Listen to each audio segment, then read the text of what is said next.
Hello everyone, welcome to my sir English classes. तो जो आज हम टॉपिक करने जा रहे हैं वो एग्ज़ाम के लिए, कॉम्पिटिटिव एग्ज़ाम के लिए बहुत ही इम्पोर्टेंट है। तो जो मैं आज बात करने वाला हूँ वो करने वाला हूँ प्रेजेंट परफेक्ट टेंस के ऊपर। किसके ऊपर? Present perfect tense. मतलब प्रेजेंट परफेक्ट टेंस का एग्ज़ाम में क्या रोल है। ठीक है, आपका प्रेजेंट परफेक्ट टेंस जो होता है वो एग्जाम के लिए बहुत इंपॉर्टेंट है। टाइम एंड टेंस के जो पार्ट हैं उसमें दो तीन टेंस ही ऐसे होते हैं जो कि एग्जाम के अंदर ज़्यादातर पूछे जाते हैं, या कॉम्प्लिकेटेड क्वेश्चन जो हैं वो इन्हीं से आते हैं। ठीक है, तो प्रेजेंट परफेक्ट टेंस के बारे में हम डिटेल में बात करेंगे, और उसके साथ साथ प्रेजेंट परफेक्ट कॉन्टिन्यूस टेंस को भी अपन डिस्कस करने वाले हैं आज। तो यहाँ पर जो प्रेजेंट परफेक्ट टेंस है उसका मतलब क्या है? देखो, परफेक्ट का मतलब होता है कंप्लीशन। अगर कोई भी काम कंप्लीट है, और कब है कंप्लीट है? प्रेजेंट में है। कोई भी काम प्रेजेंट में कंप्लीट कौन सा होगा, कब होगा? जब वो पास्ट से स्टार्ट हुआ होगा। तो कोई काम जो है वो आपका पास्ट से स्टार्ट होके प्रेजेंट तक पहुंचता है और प्रेजेंट में कंप्लीट हो जाता है। ठीक है, प्रेजेंट में क्या हो जाता है? कंप्लीट हो जाता है। तो उसको मैं आपको पास्ट प्लस प्रेजेंट बोल के क्या बोला जाएगा? उसको प्रेजेंट परफेक्ट टेंस। मतलब एक ऐसा एक्शन है जिसके अंदर पास्ट प्लस प्रेजेंट की मूवमेंट है, मतलब पास्ट और प्रेजेंट दोनों की मूवमेंट है आपकी। ठीक है, तो उसको आप क्या बोलेंगे? Present perfect tense. ठीक है, प्रेजेंट परफेक्ट टेंस जो है वो उसकी पहचान क्या होती है? उसकी पहचान होती है हैज ऑफ प्लस वर्ब की थर्ड फॉर्म। अगर हैज ऑफ प्लस वर्ब की थर्ड फॉर्म है तो ये आइडेंटिफिकेशन है, ये आइडेंटिफाई हो जाता है कि वो प्रेजेंट परफेक्ट टेंस है। लेकिन हमें यूज़ कैसे करना है, किस तरीके से करना है, तो हमें है ना इस बात के ऊपर ध्यान देना है कि कोई भी ऐसी मूवमेंट जो पास्ट में स्टार्ट होकर प्रेजेंट में फिनिश होती है उसके लिए आप क्या यूज़ करते हैं? Present perfect tense. For example, अगर मान लो मैं एग्जाम्पल दूँ आपको, तो we didn't receive any parcel yet. We didn't receive any parcel yet. अब इस सेंटेंस को अगर देखा जाए तो क्या है कि इसके अंदर जो यट यूज किया गया है ना, यट का मतलब होता है टिल नाउ। क्या मतलब होता है? टिल नाउ होता है। ठीक है, अब टिल का मतलब जो होता है ना, टिल जो है वो एक ऐसी प्रपोजिशन है जो कि डेडलाइन को शो करती है। किसको शो करती है? डेडलाइन को। डेडलाइन का मतलब क्या होता है? जैसे न्यूज़ में आता है कि अभी तक इतने केसेस, कोरोना एक्टिव केसेस मिल गए हैं, 1 लाख मिल गए हैं। तो वो अभी तक की क्या होती है? वो फिनिशिंग होती है, कंप्लीशन होती है। तो डेडलाइन हमेशा कंप्लीट होती है। कंप्लीट क्या होती है? डेडलाइन हमेशा कंप्लीशन में जाती है। और कंप्लीशन का मतलब सबको पता है क्या होता है? परफेक्ट। लेकिन कब कंप्लीशन हुआ है? नाउ, मतलब है प्रेजेंट में कंप्लीशन हुआ है। तो आपके जस्ट सॉरी क्या नाम है, यट ने आपको रिप्रेजेंट कर दिया कि टेंस कौन सा आना है जो प्रेजेंट में कंप्लीट हुआ है उसको। ये कह रहा है अभी तक मुझे या हमें कोई पार्सल नहीं मिला है। अभी तक मतलब ये अभी तक की डेडलाइन को शो कर रहा है, अभी तक के कंप्लीशन को शो कर रहा है। और कंप्लीशन को जो शो करता है वो टेंस कौन सा होता है? Present perfect. तो हमको यहाँ पे प्रेजेंट परफेक्ट टेंस लगा देना है। प्रेजेंट परफेक्ट टेंस क्या होता है? Haven't received. ठीक है, तो ये सेंटेंस आपका इस तरीके से ठीक हो जाएगा। ठीक है, अब मैं एक का सेंटेंस और यूज कर लेता हूं, देख लेते हैं।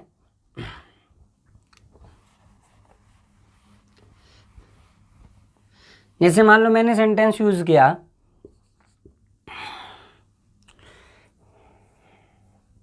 We have recorded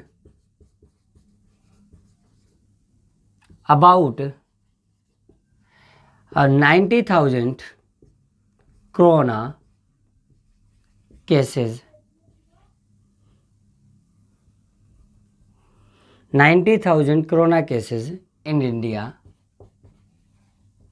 till now, या सो फार। ठीक है, अगर इस सेंटेंस को देखा जाए तो यहाँ पे बोला है कि इंडिया में अभी तक 90,000 केसेस, लगभग 90,000 केसेस रिकॉर्ड किए गए हैं। सो फार, अभी तक, मतलब इतने टाइम तक, अभी तक 90,000 कोरोना केसेस दर्ज किए गए हैं इंडिया के अंदर। ठीक है, तो वी हैव रिकॉर्डेड, तो यहाँ पर क्या यूज़ किया गया है? We have recorded about 19,000 corona cases in India so far, अभी तक हमने कितने रिकॉर्ड किए, 90,000। तो ये जो सो फार वर्ड आया है इसका मतलब क्या है कि एक टाइम को रिप्रेजेंट कर रहा है अभी तक। जैसे कि यट आपका टाइम को रिप्रेजेंट कर रहा था, तो मैं कुछ वर्ड आपके लिए लिख देता हूँ जो कि आपके ऐसे टाइम को शो करेंगे जिनके लिए प्रेजेंट परफेक्ट टेंस का यूज होगा। तो वो है आपके yet, by now, just now, just, so far, ठीक है, और लेटली और रिसेंटली। एग्जाम में अगर आपको ये कुछ टाइमिंग मिल जाए तो आप इनके साथ डायरेक्टली प्रेजेंट परफेक्ट टेंस का यूज करवा सकते हैं। अगर किसी भी एग्जाम में, इवन कोई भी एग्जाम है, क्योंकि English it is a language, और लैंग्वेज आपकी पहली क्लास से लेके एंड तक चलती रहती है, चाहे कुछ भी हो, मतलब चाहे जॉब करो आप, चाहे आप स्टडी करो, चाहे आप कॉम्पिटिटिव एग्जाम का पेपर दो, चाहे आप स्कूल का पेपर दो, कोई भी है, इंग्लिश सबके लिए यूजुअल है, सबके लिए बराबर है इंग्लिश। क्योंकि लैंग्वेज जो है वो नेवर बी ऑल्टर्ड, लैंग्वेज जो है वो चेंज नहीं होती है, ठीक है। तो लैंग्वेज सबके लिए सेम है, चाहे वो आप 10वीं क्लास का पेपर दो, 12वीं का दो, या फिर कोई कॉम्पिटिटिव एग्जाम के लिए दो।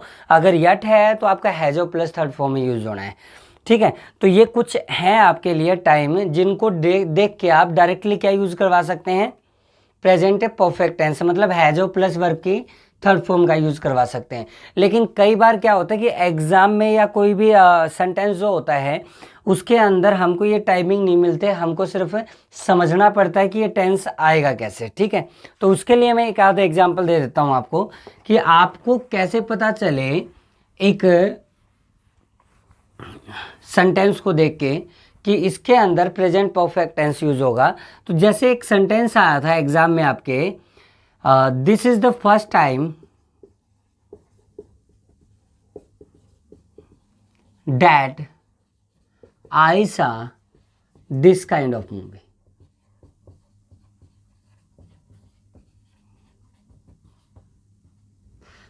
This is the first time that I saw this kind of movie. ये पहली बार है कि मैंने इस तरीके की मूवी देखी है।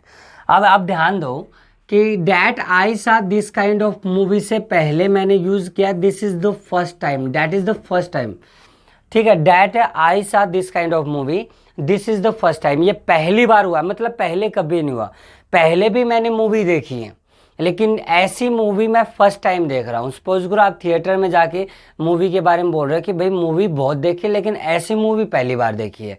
तो मूवी तो पहले भी देखी है आपने, तो कोई काम के लिए आपने पास्ट में स्टार्टिंग की, ऐसी मूवी की तलाश आपको पास्ट से थी और वो तलाश आज आपकी ख़त्म हो गई है। आ रही बात समझ में? मतलब किसी काम के लिए आपने शुरू किया है कोई भी काम, या जैसे इस तरीके की मूवी जो है आप फाइंड आउट कर रहे थे, ठीक है, वो पास्ट से करते आ रहे थे और वो आपकी तलाश जो है वो आज ख़त्म हो गई है, मतलब प्रेजेंट में ख़त्म हो गई है। तो यहाँ पर आके कोई भी काम ख़त्म होता है तो उसके लिए आप क्या यूज़ करते हैं, प्रेजेंट परफेक्ट। और प्रेजेंट परफेक्ट टेंस में आपकी सेकेंड फॉर्म यूज नहीं होती है, हैज और प्लस थर्ड फॉर्म यूज होती है। और सी की थर्ड फॉर्म क्या होती है, सीन। तो हैव के साथ सीन यूज हो जाएगा, आपका ये सेंटेंस ओके हो जाएगा, ठीक है। ऐसे ही एक क्वेश्चन और है कि this is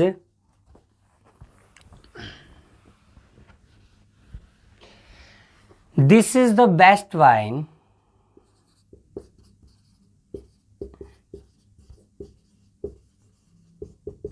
this is the best wine that we have ever taken it. इस सेंटेंस में आपको देखा जाए तो ये बोला गया this is the best wine, best wine है, ठीक है। अब अगर आप किसी वाइन को बेस्ट बोल रहे हैं, इट मीन्स आपने क्या कर रखा है, उसको पहले से जज कर रखा है। देखो सुपरलेटिव डिग्री यूज कर रखी है, तो इसका मतलब आप पहले से जानते हैं, ये वेल नोन फैक्ट है एक, ठीक है। मतलब पास्ट से आपको पता है और आपने यहाँ पर और इंडिकेशन दी है, we have ever taken it, हम हमेशा यही लेते आए हैं। मतलब ये कह रहा है कि हमने हमेशा इसी का यूज़ किया, यही बेस्ट वाइन है। मतलब पहले भी हमने इसी का यूज़ किया, आज भी हम इसी का यूज़ कर रहे हैं। तो यहाँ पर हैव प्लस वर्ब की थर्ड फॉर्म बिल्कुल सही सेंटेंस हो जाएगा। क्या हो जाएगा? बिल्कुल सही सेंटेंस हो जाएगा। ठीक है, क्लियर है पॉइंट। तो इस तरीके से हमको यहाँ से कुछ पता लगाना है। जैसे कई बार होता है ना कि this is never happen in my life before, आज से पहले मेरी लाइफ में कभी नहीं हुआ कि मैंने इस तरीके की मिस्टेक की है। अगर मान लो मैं इस सेंटेंस को लिखूं, this is never happen in my life before that I did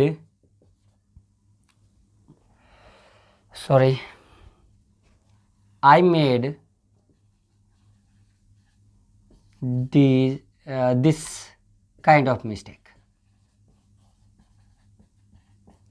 अगर देखा जाए तो यहाँ पर कहा गया कि this is never happened in my life before, ये कह रहा है कि आज से पहले मेरी लाइफ में ऐसा कभी नहीं हुआ। मतलब आज हो गया है, लेकिन आज से पहले मेरी लाइफ में ऐसा कभी नहीं हुआ कि मैंने इस तरीके की मिस्टेक कर दी हो। तो ये देखो ध्यान से, जो मेड वर्ब यूज़ कर रहा है ये सेकंड फॉर्म है। कौन सी फॉर्म आपकी? सेकेंड फॉर्म है। और सेकेंड फॉर्म आपका पास्ट टेंस को रिप्रेजेंट करता है, पास्ट इंडेफिनिट। और पास्ट टेंस उस एक्शन के लिए यूज होता है जिसका इफेक्ट प्रेजेंट में बिल्कुल नहीं होता है। ठीक है, आपने आज ये गलती कर दी है तो इस गलती करने का इफेक्ट आपका प्रेजेंट में शो हो रहा है। पहले नहीं किया आपने लेकिन आज कर दी है, तो जो काम आज हो गया है पहले नहीं हुआ है तो वो प्रेजेंट में फिनिश माना जाएगा। क्या माना जाएगा? प्रेजेंट में फिनिश माना जाएगा। और जो प्रेजेंट में फिनिश माना जाएगा वहाँ पे हैज और प्लस वर्ब की थर्ड फॉर्म यूज होगी। तो मैं यहाँ पर जो है ये सेकेंड फॉर्म को गलत करके क्या कर दूंगा? Have made. क्या कर देंगे अपन? Have made. तो यहाँ पर जो एरर हो जाएगी वो हो जाएगी have made. This is never happen in my life before that I have made this kind of mistake. तो आपको प्रेजेंट परफेक्ट टेंस के लिए ये 2 पॉइंट्स याद रखने पड़ेंगे कि कुछ अगर आपके पास टाइमिंग दे रखी है, जैसे सो फार है, जस्ट नाउ है, लेटली है, रिसेंटली है, यट है, ठीक है, बाय नाउ है, तो उन टाइम के साथ आप प्रेजेंट परफेक्ट टेंस का यूजुअली यूज़ करते हैं। ठीक है, जनरली यूज़ करते हैं।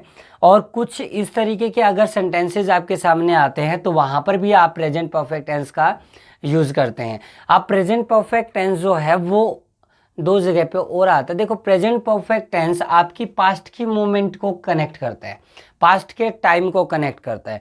पास्ट के टाइम में कोई काम स्टार्ट होकर प्रेजेंट में अगर फिनिश होता है तो प्रेजेंट परफेक्ट टेंस यूज होता है। क्या होता है? प्रेजेंट परफेक्ट टेंस यूज होता है। तो अगर पास्ट का कोई भी टाइम दे रखा है और वो कनेक्ट कर रखा है सिंस या फोर से, किससे कनेक्ट कर रखा है?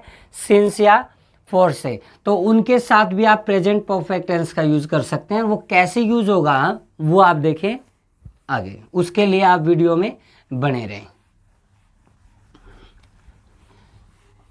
तो अब मैं बात करने जा रहा हूं कि जो पास्ट प्लस प्रेजेंट है जिसके अंदर आप पास्ट टाइम को कनेक्ट करते हैं, तो वो जो पास्ट टाइम कनेक्ट करने के लिए आपकी प्रीपोजिशन यूज होती है वो कौन सी होती हैं? सिंस और फॉर। कौन सी होती है? सिंस और फॉर। ये 2 प्रीपोजिशंस का यूज किया जाता है। अब ध्यान दें, सिंस के बाद हमेशा आता है पॉइंट ऑफ टाइम। क्या आता है? Point of time.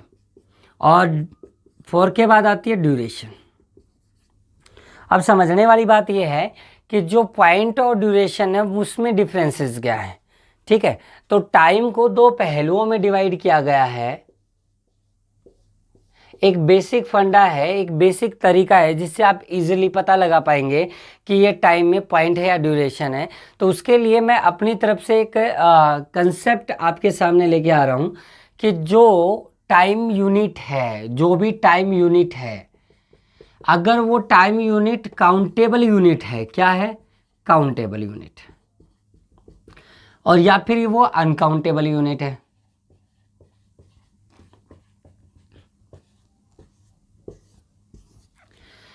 देखो, कोई भी टाइम यूनिट है, जैसे कि ओ क्लॉक टाइम यूनिट है, एएम टाइम यूनिट है, पीएम टाइम यूनिट है, ठीक है, डे टाइम यूनिट है, वीक टाइम यूनिट है, हार जो है टाइम यूनिट है, ठीक है, बहुत सारी चीज़ें हैं, जैसे मॉर्निंग है टाइम यूनिट है, डे है टाइम यूनिट है, ईयर है टाइम यूनिट है। Clear point? तो यहाँ से आपको ध्यान रखना है कि कौन सी टाइम यूनिट काउंटेबल है, कौन सी अनकाउंटेबल है। अब मैं थोड़ा सा काउंटेबल अनकाउंटेबल के बारे में बता देता हूँ आपको। काउंटेबल और अनकाउंटेबल का मतलब होता है कि जिसको आप काउंट कर सकते हो वो आपका काउंटेबल, गिन सकते हैं, जैसे कि 1 2 3 4 5 6। अब मैं इनको गिन सकता हूँ, ये एक मार्कर है, एक और है मेरे पास मार्कर, ठीक है। अगर किसी चीज़ को नहीं गिन सकते हो आप, वो अनकाउंटेबल होती है, ठीक है। इस दुनिया में जो चीज़ एक ही है उसको अनकाउंटेबल में ही कंसीडर किया जाएगा, हालांकि वो अनकाउंटेबल पूर्ण तरीके से होती नहीं है, लेकिन उसको काउंट अनकाउंटेबल में ही किया जाता है। जैसे कि देखो आप, ताजमहल एक ही है, मैं ये नहीं बोल सकता बिल्कुल कि मैंने एक ताजमहल देखा, आई सा अ ताजमहल, गलत हो जाएगा। ए इसलिए नहीं लगा सकते क्योंकि ताजमहल एक ही है और एक को मैं एक नहीं बोल सकता, ठीक है। अगर किसी चीज़ को काउंट करना है तो वो एक से ज़्यादा होनी चाहिए। मान लो 10-15 हैं तो उनमें बोल सकते हो कि एक उठाया, जैसे कि 10 एप्पल हैं तो एक एप्पल उठाया आपने, तो आई ईट एन एप्पल, मैंने एक एप्पल खाया है, ठीक है। Clear point.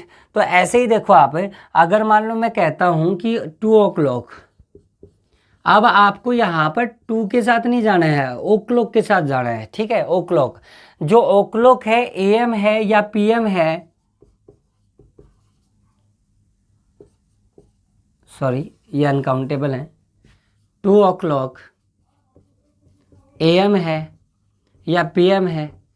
अब आपको सबको पता है कि जो 2 o'clock है वो 12 आवर्स में सिर्फ एक ही बार स्ट्राइक करता है, ठीक है। क्या करता है? स्ट्राइक करता है एक ही बार, ठीक।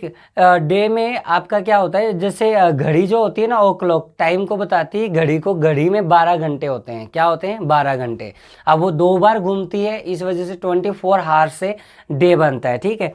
ऐसे ही AM और PM होता है। अब 2 एक ही बार बजेगा, ठीक है। घड़ी के अंदर 2 एक ही बार बजेगा, दिन में और रात में सिर्फ एक ही बार बजता है। तो जो एक ही बार होता है वो आपका क्या होता है? हाँ, अनकाउंटेबल यूनिट होती है। अगर मैं 2 हार्स बोलता तो देखो, हार्स हार्स जो होते हैं इन अ डे 24 हार्स होते हैं। इन अ डे क्या कितने हार्स होते हैं? 24। और उन 24 में से मैं 2 हार्स की बात कर सकता हूँ, 2 हार्स की, 3 हार्स की, 4 हार्स की बात कर सकता हूँ। ऐसे ही अगर मान लो मैं बोलूँ Sunday, in a week Sunday एक ही आएगा, इन अ वीक संडे एक ही आएगा। लेकिन भाई अगर मैं डे बोलता हूँ तो अ डे, 2 डे, 3 डे, ये क्या होंगे आपके? डे जो है इन अ वीक 7 होते हैं, इन अ मंथ 30 डेज होते हैं, और इन अ ईयर 365 डेज होते हैं। तो इनको काउंट किया जा सकता है, ये काउंटेबल यूनिट है। अब मान लो मैं कहता हूँ मॉर्निंग, अब इन अ डे मॉर्निंग तो एक ही बार होगी, क्या होगी? मॉर्निंग, इवनिंग, आफ्टरनून जो होता है वो एक ही बार होती है, ठीक है। तो इनको आप क्या बोलेंगे? Uncountable unit. क्या बोलेंगे? Uncountable unit. अब मैं बात करता हूँ जैसे 2012, 2020।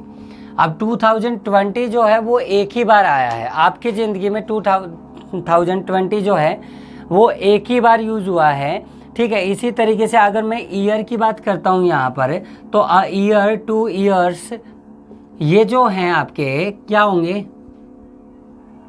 ये जो हैं आपके, ये आपके किस तरीके से यूज़ हो जाएंगे? काउंटेबल यूनिट के तरीके से यूज़ हो जाएंगे।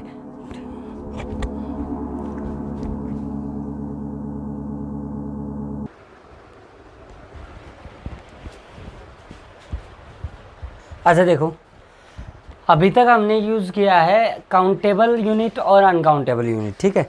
जो काउंटेबल यूनिट होती है आपकी 2 hours, a day, a week, a month, a year, या फिर 2 ईयर्स, 10 ईयर्स। जैसे अगर मान लो मैं कहूँ मार्च, तो मार्च जो है वो आपका एक ही बार आता है, ठीक है। मार्च जो है वो इन अ ईयर एक ही बार आता है, तो इसको अनकाउंटेबल में लेंगे। अब मार्च या 2 मार्च यूज़ नहीं कर सकते, इसलिए इनको किस में ले लेंगे? अनकाउंटेबल यूनिट में। अब जो काउंटेबल यूनिट है वो क्या होती हैं? आपकी ड्यूरेशन होती हैं। जो भी काउंटेबल यूनिट होती हैं वो आपकी क्या होती हैं? ड्यूरेशन होती हैं। लेकिन अनकाउंटेबल यूनिट आपकी क्या होती हैं? पॉइंट ऑफ टाइम होती हैं। क्या होती है आपकी? Point of time. तो जो पॉइंट ऑफ टाइम के लिए यूज़ होते हैं वो अनकाउंटेबल यूनिट होती हैं, और जो ड्यूरेशन के लिए यूज़ होती हैं वो काउंटेबल यूनिट होती है। मतलब जिनको गिना जा सकता है वो आपकी ड्यूरेशन होती है, ठीक है। क्लियर पॉइंट है। अब हम अगला पॉइंट याद ये करेंगे कि जो आपका सिंस प्लस टाइम या 4 प्लस टाइम है उसको आप रिप्रेजेंट कैसे करेंगे, ठीक है।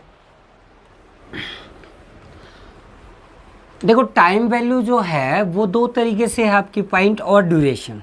अगर मैं इस स्ट्रक्चर में आपको पॉइंट और ड्यूरेशन के बारे में थोड़ा सा बताऊं, स्केल ऑफ टाइम में, जैसे 1947 है वो एक पॉइंट है, एक पॉइंट है। अब ये पॉइंट ना स्टार्ट हुआ ना फिनिश हुआ, तो मतलब इसको आप कंप्लीशन में ले नहीं सकते, ठीक है।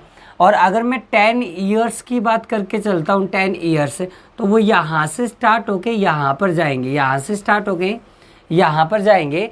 तो इनके अंदर आप क्या करोगे कि ये चीज़ को कंप्लीशन में दिखा सकते हैं, क्या कर सकते हैं, ये चीज़ को कंप्लीशन में दिखा सकते हैं, ठीक है। लेकिन इसमें कोई कंप्लीशन नहीं दिखाई देगा। अब बात करना है तो सिंस प्लस टाइम या फोर प्लस टाइम की हम बात शुरू करते हैं। तो जो परफेक्ट टेंस है आपका, प्रेजेंट परफेक्ट टेंस, वो कंप्लीशन को शो करता है। लेकिन जो प्रेजेंट परफेक्ट कॉन्टिन्यूस टेंस है,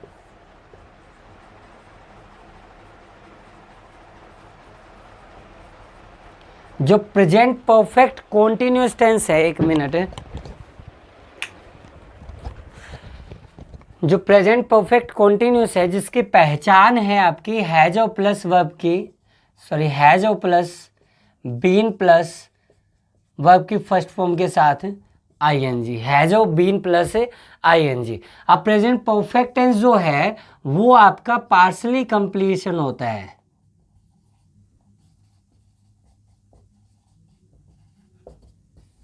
ठीक है। कंप्लीशन इसमें भी होता है लेकिन इनकम्प्लीट एक्ट होता है। कैसा होता है? इनकम्प्लीट, ठीक है भाई। प्रेजेंट परफेक्ट और present perfect tense perfect continuous में फ़र्क क्या है? ये कंप्लीटली कंप्लीशन में जाता है और ये पार्शली कंप्लीशन में जाता है, बट इनकम्प्लीट एक्ट होता है, ठीक है। अब बात करने वाली ये बात है कि जो 10 ईयर्स से एक ड्यूरेशन है और ड्यूरेशन को मैं कंप्लीशन में दिखा सकता हूँ, लेकिन ध्यान रखिए आप, जो पॉइंट ऑफ टाइम होता है उसके अंदर कोई कंप्लीशन शो नहीं किया जा सकता है। अब फोर प्लस टाइम और सिंस प्लस टाइम के अंदर, दोनों के अंदर ये दोनों टेंसेस का यूज किया जा सकता है, क्योंकि फोर प्लस टाइम और सिंस प्लस टाइम का अल्टीमेटली जो मीनिंग होता है वो होता है टिल नाउ। क्या मीनिंग होता है? Till now. जो टिल नाउ का मीनिंग है अभी भी आपने प्रेजेंट परफेक्ट टेंस में यूज़ किया था, तो सिंस का भी जो मीनिंग होता है वो टिल नाउ होता है, यानी कि जो आपको टाइम दे रखा है वहाँ तक, वहाँ से, ठीक है। Clear point. अल्टीमेटली ये मीनिंग आ जाता है। एक मीनिंग और आता है इन दोनों का, वो मीनिंग आता है फ्रॉम, यानी कि उस टाइम से, ठीक है। इस समय से लेके फ्रॉम, मतलब फ्रॉम से लेके कहाँ तक है? टिल नाउ तक। Clear point. फ्रॉम से लेके टिल नाउ तक, मतलब इस टाइम से लेके अब तक, इस टाइम से लेके अब तक ये काम हो चुका है। तो हम स्टार्ट कर रहे हैं सिंस प्लस टाइम और फोर प्लस टाइम को, कि इनके अंदर टेंसेस कैसे यूज होते हैं। बस आपको इनके लिए ध्यान रखना पड़ेगा कि सिंस के साथ पॉइंट ऑफ टाइम आएगा और फोर के बाद ड्यूरेशन आएगी, और पॉइंट ऑफ टाइम को आप कभी कंप्लीशन नहीं दिखा सकते, लेकिन अकॉर्डिंग टू कंटेंट ड्यूरेशन को कंप्लीशन में लिया जा सकता है। तो मैं पहले बात करके चल रहा हूँ कि सिंस प्लस जो टाइम होता है वहाँ पर आपको इन दोनों सेंटेंसेस में बेसिकली क्या डिफरेंस मिलेगा, इन दोनों टेंसेस के यूजेस में बेसिकली क्या डिफरेंस मिलेगा। तो जैसे पहला सेंटेंस यूज किया मैंने, I have been teaching English since 2012। I have been teaching English since 2012। ये बोला गया कि 2012 से लेके अब तक। वही जो मैंने आपको बोला था कि सिंस के बाद टाइम जो होता है वो अल्टीमेटली इस टाइम से लेके टिल नाउ तक होता है, यानी कि 2012 से लेके टिल नाउ तक, मतलब अब तक, ठीक है। तो 2012 में मैंने स्टार्टिंग की है, देखो ध्यान से, 2012 में मैंने स्टार्टिंग की है, अब 2020 हो गया है पढ़ाते हुए इंग्लिश को, तो उसके बदले में आपको कोई रिजल्ट मिला, कोई अचीवमेंट मिली? मतलब किस चीज़ का कंप्लीशन आप शो करना चाह रहे हो। तो देखो ध्यान से, 2012 का कंप्लीशन शो नहीं कर सकता, बस जस्ट एक काम शुरू किया था 2012 में इंग्लिश को टीचिंग करने का, वो 2020 तक हो गया। तो इसके बदले में अभी तक अचीवमेंट क्या मिली है, आपको सिर्फ इसके ऊपर इंडिकेशन करना है, क्या रिजल्ट आया है। अगर रिजल्ट आया है तो उस चीज़ का कंप्लीशन है कि नहीं है। तो क्या कोई रिजल्ट के ऊपर स्ट्रेस डाल रहे हैं? नहीं डाल रहा, कोई भी रिजल्ट के ऊपर स्ट्रेस नहीं डाल रहा है। तो यहाँ पर कोई भी कंप्लीशन नहीं है। अगर कोई कंप्लीशन नहीं है, मतलब है कोई भी कंप्लीशन नहीं है, तो आपका ये सेंटेंस जो यूज़ किया गया है टेंस को, तो ये टेंस जो है वो प्रेजेंट परफेक्ट कॉन्टिन्यूस बिल्कुल ओके है। हाँ, अगर यहाँ पर टेंस होता I have been teaching thousands of students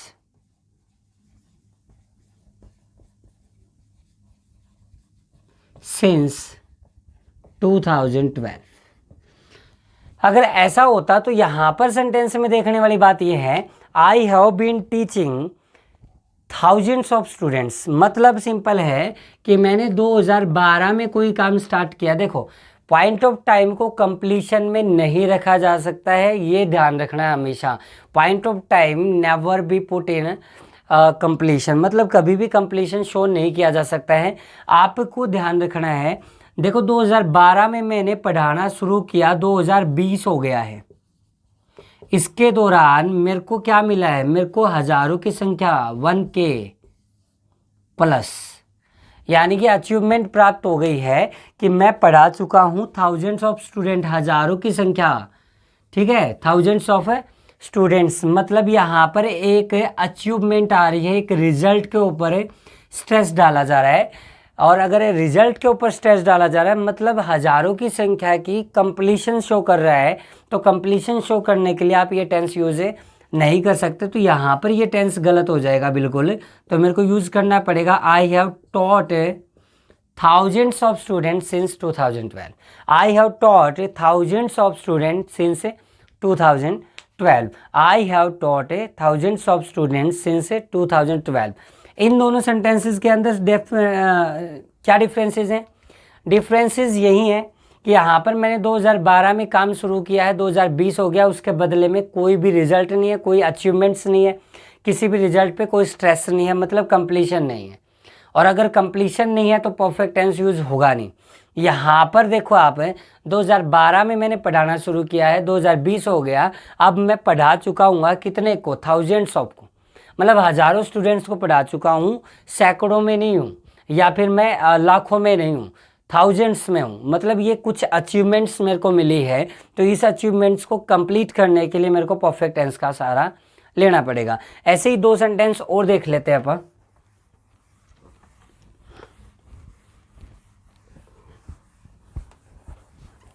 देखो, अगर सेंटेंस यूज किया गया he has written books since 2007। अब यहां पर अगर देखा जाए तो टेंस यूज किया गया है प्रेजेंट परफेक्ट। कौन सा टेंस यूज किया गया है? प्रेजेंट परफेक्ट टेंस यूज किया गया है। सिंस आपका आ रखा है, सिंस प्लस टाइम, तो जो सिंस प्लस टाइम है 2007, तो यहाँ पर आप ध्यान से देखें कि 2007 में इसने किताबें लिखना शुरू किया है, लेकिन 2020 तक, 2007 से लेकर 2020 तक 13 साल हो गए। 13 साल के दौरान किताबें लिखी कितनी, क्या अचीवमेंट मिली? नहीं। उसने जस्ट एक काम शुरू किया था 2007 में, एक कोई भी वर्क शुरू किया था, एक्शन किया था, ठीक है, किताबें लिखने का, लेकिन उसके बदले में उसको क्या मिला? उसको बदले में उसको कुछ भी नहीं मिला, अभी तक कोई रिजल्ट ही नहीं है। अगर कोई रिजल्ट ही नहीं है तो यहाँ पर आप टेंस से परफेक्ट यूज नहीं कर सकते, आपको यूज करना पड़ेगा परफेक्ट कॉन्टिन्यूस। क्या यूज करना पड़ेगा? परफेक्ट कॉन्टिन्यूस यूज करना पड़ेगा। हाँ, अगर क्वेश्चन ऐसा होता कि he has written 200 books since 2007। अब देखो 2007 में उसने किताबें लिखना शुरू किया था, अभी तक उसने कितनी लिख ली?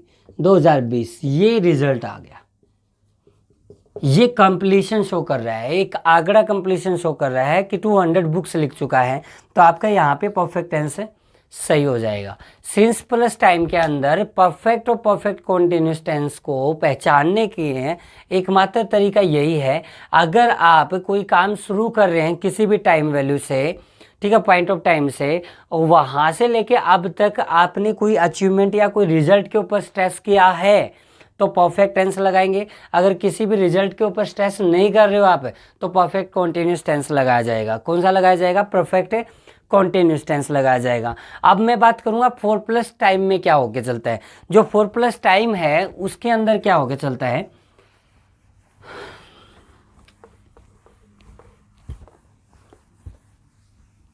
देखो, अगर 4+ टाइम की बात करूं तो टाइम यहाँ पे आता है ड्यूरेशन, और ड्यूरेशन जो है वो आपकी काउंटेबल होती है, मतलब ड्यूरेशन को आप कंप्लीशन में लिख सकते हैं।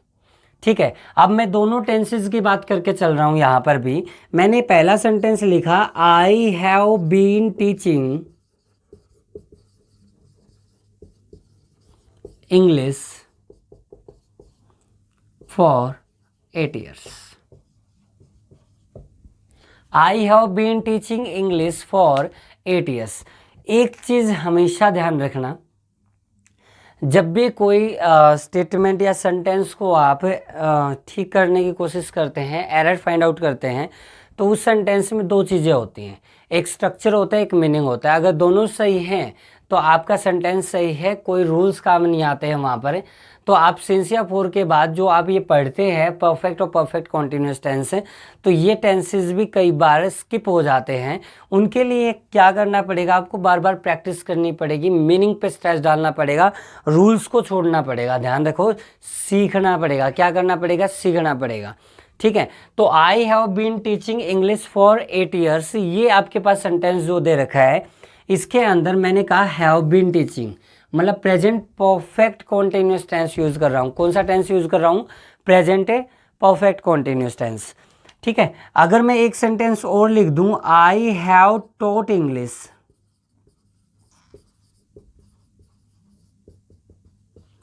For 8 years। देखो यहां पर कौन सा टेंस यूज किया? प्रेजेंट है, परफेक्ट टेंस यूज किया। 4+ है, टाइम जो दे रखा है 4+ ड्यूरेशन दे रखी, ये ओके है, कोई दिक्कत नहीं है। लेकिन एक चीज ध्यान दे, यहां पर मैं कंप्लीशन दिखा रहा हूं, यहां पे मैं कंप्लीशन नहीं दिखा रहा। ठीक है, अगर कभी भी 4+ टाइम आता है, ध्यान देने वाली बात यह है कि अगर कभी भी 4+ टाइम आता है तो 4+ टाइम के अंदर क्या होता है कि जो काम आपको दे रखा है, जैसे कि टीचिंग का काम दे रखा है, दोनों जगह पे टीच का काम दे रखा है, टीच इंग्लिश का, तो यहाँ पर इंग्लिश को पढ़ाने का काम चल रहा है, यहाँ पर इंग्लिश को पढ़ाने का काम चल रहा है कि नहीं चल रहा है। ध्यान से समझे इस चीज़ को। इसमें परफेक्ट टेंस यूज करने का मतलब क्या है? इसमें परफेक्ट टेंस यूज करने का मतलब ये है कि आपने 8 years को क्या दिखाया है? कंप्लीट। क्या दिखाया है? कंप्लीशन में, कि मतलब 8 साल कंप्लीट हो गए हैं। क्या हो गए हैं? 8 साल कंप्लीट हो गए इंग्लिश पढ़ाते हुए। पढ़ा तो अब भी रहा हूं, क्योंकि टीचिंग का काम जो है वो अंडरस्टूड है। टीचिंग का काम क्या है यहाँ पे? अंडरस्टूड है।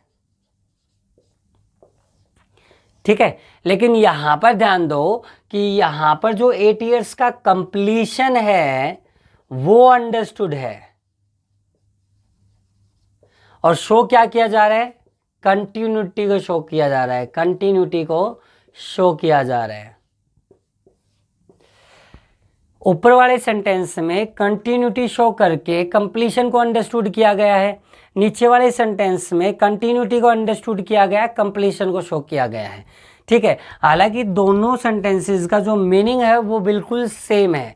सेम कैसे है? अब आप बच्चों में से कई बच्चे कंफ्यूज हो गए होंगे, तो उसके लिए मैं आपको फिर बता रहा हूँ। एक बार ध्यान से समझना इस चीज़ को, क्योंकि बहुत सारे बच्चों की कंफ्यूजन इसी के अंदर रहते हैं कि 4+ टाइम में दोनों सेंटेंसेस यूज कैसे होते हैं और दोनों का मीनिंग ऑलमोस्ट सेम कैसे होता है। देखो, अगर मैं सेंटेंस यूज करूं कि he has been sleeping for 2 hours, एक सेंटेंस में यूज करता हूं he has slept for 2 hours. एक में सेंटेंस यूज करता हूं ही स्लीप्स फॉर 2 आवर्स। एक में सेंटेंस यूज करता हूं ही स्लेप्ट फॉर 2 आवर्स।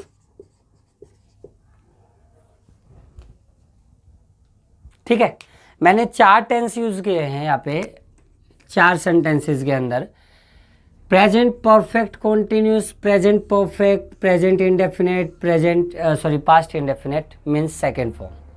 ठीक है, यहाँ पर सोचने वाली बात यह है कि क्या ये चारों सेंटेंस सही हैं? बिल्कुल सही, चारों के चारों सेंटेंस बिल्कुल सही हैं, इनमें कोई भी गलती नहीं है। लेकिन जो पहला सेंटेंस देखने वाला है वो ये है कि वो 2 घंटे से सो रहा है। ध्यान से सुने, वो 2 घंटे से सो रहा है।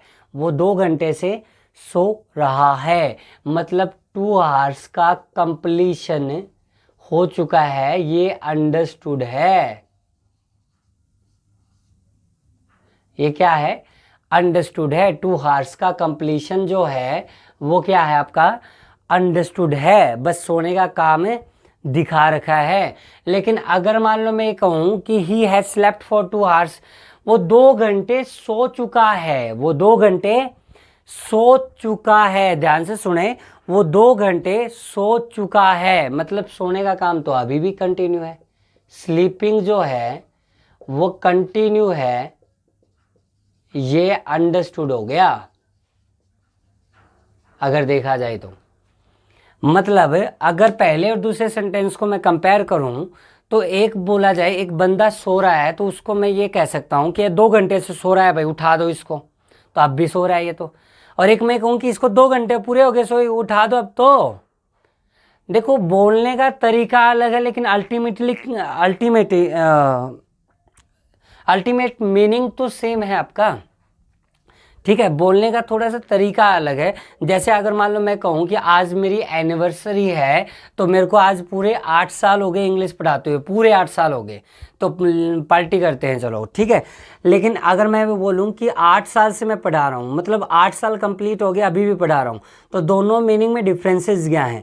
एक में कंप्लीशन शो किया गया 8 ईयर्स का, लेकिन टीचिंग का काम अंडरस्टूड हो गया। और एक के अंदर क्या हुआ कि आपने 8 ईयर्स को कंप्लीशन में अंडरस्टूड कर दिया, टीचिंग का काम आप शो कर रहे हो कंटिन्यूटी के अंदर। तो यही बात यहाँ पर है कि सोने का काम दोनों में चल रहा है। फिलहाल वो सो रहा है, लेकिन इन दोनों में फिलहाल वो सो नहीं रहा। देखो, फर्स्ट फॉर्म या सेकंड फॉर्म आपकी इंडेफिनेट फॉर्म होती हैं, और इंडेफिनेट फॉर्म फैक्ट को शो करती हैं। फैक्ट मतलब एक ऐसी चीज़ जो हैबिट है, रूटीन है। ठीक है, तो मतलब क्या है कि ही स्लीप्स फॉर 2 आवर्स, इसका मतलब वो केवल 2 घंटे सोता है। वो केवल 2 घंटे सोता है। कल भी 2 घंटे सोया था, आज भी 2 घंटे सोया है, और आगे भी 2 घंटे सोएगा। स्लैप्ट मतलब वो केवल 2 घंटे सोया, ये फैक्ट है। एक 2 ही घंटे सोया वो, ठीक है, ये फैक्ट है आपका। ये हैबिट बन जाएगी, लेकिन ये फैक्ट है आपका कि केवल 2 घंटे सोया है। मान लो पिछली रात जो है वो सिर्फ 2 घंटे सोया है। अगर लास्ट नाइट लिख दूं मैं, फॉर 2 आवर्स लास्ट नाइट, तो आपका केवल 2 घंटे पिछली रात सोया है।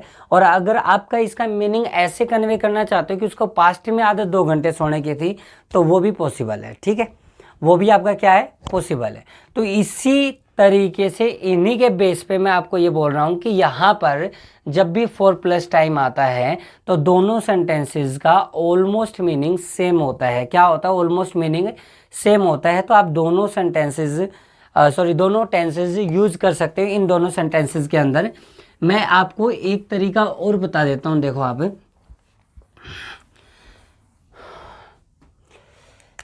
क्या ये सेंटेंस सही हो सकता है? ही लिव्ड इन दिल्ली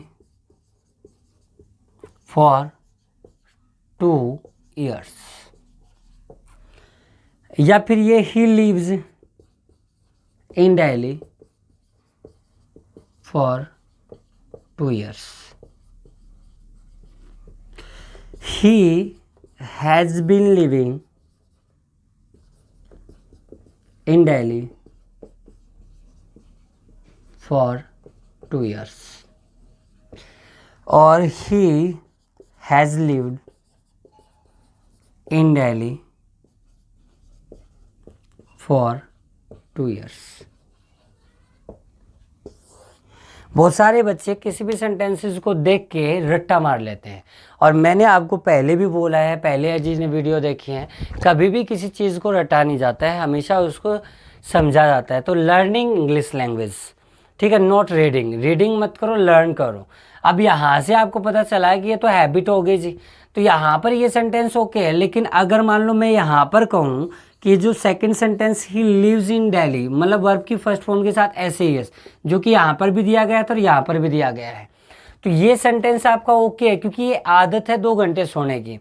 लेकिन रहने की आदत तो नहीं हो सकती ना 2 years की, कि 2 साल रहता है, ऐसा कुछ नहीं है। तो ऐसा कुछ नहीं है कि आप इस चीज़ को ये कहें कि लीज जो है वो आपकी एक हैबिट बन सकती है। तो हैबिट नहीं बन सकती है 2 साल के लिए, ठीक है, हैबिट नहीं बन सकती। इस वजह से ये जो सेंटेंस है वो बिल्कुल सही गलत सेंटेंस है। हाँ, ये हो सकता है कि लिव्ड, वो 2 साल दिल्ली में रहा, मतलब वो पिछले पास्ट में 2 साल दिल्ली में रहा, अब दिल्ली में नहीं है। Not living in Delhi now, not living in Delhi, अभी वो दिल्ली में नहीं है। लेकिन अगर मैं इन 2 सेंटेंसेस की बात करता हूँ तो ये सेंटेंस तो ओके है, लेकिन इन 2 सेंटेंसेस की बात करता हूँ, प्रेजेंट परफेक्ट कॉन्टिन्यूस और प्रेजेंट परफेक्ट की, तो यहाँ पर इन दोनों का मीनिंग अल्टीमेटली वही है, नाउ लिविंग इन दिल्ली, अभी वो दिल्ली में है। बस थोड़ा सा कहने का तरीका अलग है कि वो 2 साल से दिल्ली में रह रहा है, मतलब अभी भी दिल्ली में है, और उसको 2 साल पूरे हो गए दिल्ली में रहते हुए, मतलब अभी भी दिल्ली में है। तो इन दोनों सेंटेंसेस का अल्टीमेटली मीनिंग सेम होता है। जब भी 4+ टाइम होता है तो इन दोनों सेंटेंसेस का जो मीनिंग है वो बिल्कुल आपका सेम होता है, उसके अंदर कोई डिफरेंसेस नहीं आते हैं। तो हमको स्टेटमेंट को देख के कैसे पता चले कि जो 4+ टाइम है उन दोनों में डिफरेंसेस कब क्रिएट होगा? तो एक सेंटेंस है एग्जाम का जिससे आपको पता चल जाएगा कि सेंटेंस में डिफरेंसेस क्रिएट कैसे होते हैं, ठीक है। तो वो है, देखो, we are knowing him, we are knowing him for 10 years। अगर मैं इस सेंटेंस को देख के चलता हूं, we are knowing him for 10 years, ध्यान से देखो इस सेंटेंस को, तो इस सेंटेंस में क्या डिफरेंसेस हैं ये आपको पता लगाना है।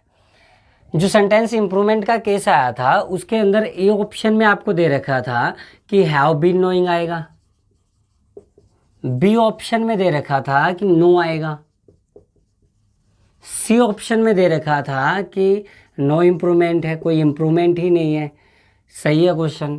लेकिन डी ऑप्शन में दे रखा था हैव नोन। अब इन क्वेश्चन से करने से पहले आपको नो वर्ब की हिस्ट्री जाननी पड़ेगी कि नो वर्ब होती क्या है। जैसे I know you, know verb जो होती है वो एक स्टेट होती है, ठीक है। स्टेट का मतलब समझते हो आप? स्टेट जैसे कि I am good, I am a teacher, मैं एक टीचर हूँ, तो एक मेरी स्टेट आई एम हैप्पी, मैं खुश हूँ, तो मेरी ये state I know you, whether I know you और नॉट, मतलब आप रिप्लाई जो करोगे वो यस और नो में करने वाले हो, तो उनको आप क्या बोलते हो? स्टेट बोलते हो। इनके अंदर कभी भी कोई टाइम नहीं होता है। जो भी स्टेट होते हैं, जैसे कि आई एम अ टीचर, अगर मैं टीचर हूँ तो यस और नो में आंसर होगा, या तो हूँ या फिर नहीं हूँ, तो इसके अंदर आप कोई टाइम टेकिंग एक्शन तो शो नहीं कर सकते। तो स्टेट हमेशा क्या आती हैं? कंप्लीशन में आते हैं। किस में आते हैं? कंप्लीशन। और कंप्लीशन जहाँ पे होता है वहाँ पे फर्स्ट फॉर्म या एस यस या सेकेंड फॉर्म या थर्ड फॉर्म यूज होती है। कौन सी फॉर्म यूज होती है? Third form.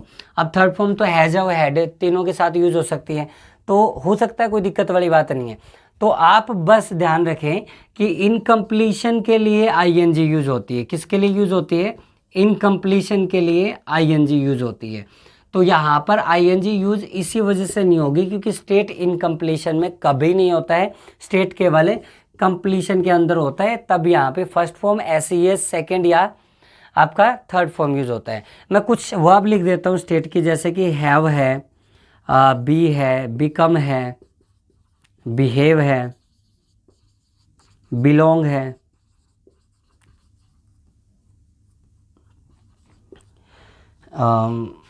फॉरगेट है, फॉरगिव है, कंसीडर है, ठीक है, लाइक है, लव है, डिसलाइक है, हेट है, टेस्ट है, स्मेल है, फील है, सी है, कुछ ऐसी वर्ब हैं जो से एक स्टेट को शो करती हैं और स्टेट हमेशा कंप्लीशन में होती है। इस वजह से इनके साथ जर्नली जब ये स्टेट का शो करते हैं तब इनके साथ कभी आईएनजी नहीं आता है। लेकिन अगर ये स्टेट का शो नहीं करते हैं, स्टेट को शो नहीं करते हैं, तो इनके साथ आईएनजी यूज़ किया जा सकता है, जो कि मैं अगली वीडियो के अंदर डिस्कस करूँगा आपके साथ। तो हैव बीन नोइंग, नो और हैव नोन, ये 3 ऑप्शंस दे रखे हैं। 3 ऑप्शंस के अंदर से 2 ऑप्शन तो आपके कट ही गए। एक तो नो इम्प्रूवमेंट, क्योंकि आईएनजी तो आ नहीं सकता। दूसरा आपका ये परफेक्ट कॉन्टिन्यूस टेंस का भी ऑप्शन कट जाता है, ठीक है। और तीसरा जो ऑप्शन है वो आपका बी ऑप्शन है। तो बी ऑप्शन जो है नो, वो प्रेजेंट इंडेफिनिट टेंस को शो करता है, एक ऐसी चीज़ जो कि फैक्ट है, जो कि सच्चाई है, ठीक है। अब जो कि हैबिट है, तो ये कोई हैबिट नहीं बता रहा है, ये सिंपल इतना बता रहा है कि पिछले 10 साल से लेकर अब तक जानता हूँ और अभी भी जानता हूँ। तो ये पास्ट प्लस प्रेजेंट को रिप्रेजेंट कर रहा है, इस वजह से आपकी फर्स्ट फॉर्म यहाँ पे नहीं आ पाएगी। तो कौन सा ऑप्शन हो जाएगा? डी ऑप्शन हो जाएगा। आज की वीडियो का जो लास्ट क्वेश्चन है वो इसी तरीके का क्वेश्चन मैं बता देता हूँ आपको। एक क्वेश्चन और सीडीएस के एग्जाम में पूछा गया था, इंपॉर्टेंट क्वेश्चन है। तो वो क्वेश्चन था, we are free for 72 years but we are still economically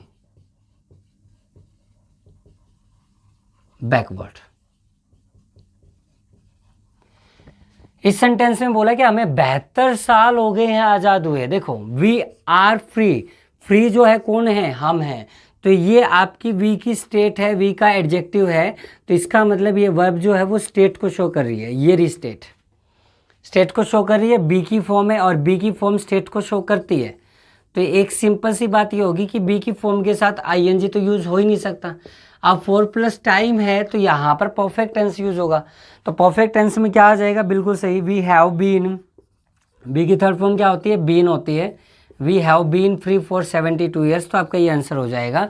तो इस तरीके से आज आपने प्रेजेंट परफेक्ट और प्रेजेंट परफेक्ट कॉन्टिन्यूस के यूजेस को सीखा है, जिनके बेस पे एग्जाम में अच्छे लेवल पे क्वेश्चंस आते हैं। आई होप आपको ये वीडियो अच्छी लगी होगी। अगर इस वीडियो से या इस कोई कंसेप्ट से आपको कोई भी दिक्कत आती है, परेशानी है, प्रॉब्लम है, तो आप प्लीज़ कमेंट में लिख के मेरे को बता दो। मैं अगली वीडियो के अंदर आपके साथ डिस्कस कर लूँगा। तो आज के लिए इतना ही काफ़ी है। Thank you very much.